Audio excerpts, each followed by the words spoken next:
Pia is standing by, speaking to Dr. Zweli Mkhize of the ANC. Aldrin, a very good morning to you once again. Well, a very good morning, Lebu. Just to give you a quick update on the state of the stadium, it is starting to pack up. The upper level of the stadium is actually packed as the drizzling here in Orlando still continues. Some people clearly not deterred. And as you've indicated, I'm joined by the Treasurer General of the ANC, Dr. Zweli Mkhize. Thank you so much for joining us this moment. Let's first start with the financial state of the ANC. What state does it find itself in at this moment? It's in a good state. It's in a good state? Yes. Nothing to worry about? Nothing to worry about unless you want to make a contribution to the ANC. Well, I don't know if I have enough money to contribute to the ANC. We accept anything.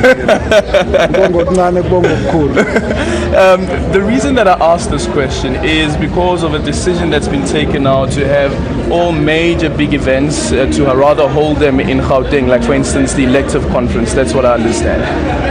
Yes, no, look, there's been a discussion for a long time about whether all the provinces have got sufficient infrastructure to be able to host massive conferences like the one we've had. And so the general consensus is that it might be better to just focus in an area which is central, where there's a lot of infrastructure, particularly on the side of accommodation and of course the hosting venue for the conference, the plenary. So it's an issue that the ANC has been thinking about over a long time. Is it just for this year or is it for over a number of years up until? Well, I suppose that it will depend on how the decides, but the feeling is to try and keep it central and not kind of move around. If it's a national general conference, it's better to just know it's going to be such a place. Then you can prepare long ahead of time, and you can also invest in terms of looking at the available accommodation, logistical issues, and the time of the year and the flow of people and so on. Now, for example, if you look at Johannesburg, around end of the year, if you're looking at Gauteng, it's empty. So it makes for very easy movement. But it's not the same with other provinces. So a lot of those issues have to be taken into account. And let's then speak about the state of South Africa's economy, the current state that it finds itself in. Do you think that the economy is creating enough jobs? No. The economy has actually been struggling quite severely in the past year in particular. I don't believe that any one of us ever thought from 94 coming this way that will ever grow at a rate less than 1%. Once you talk about 0.5%, then it's a very serious shrinkage in the growth rate. And so I think what's important for us is to focus on what is it that we can do together as South Africans to sort a lot of our domestic factors to help boost the economy. There are lots of issues, policy issues.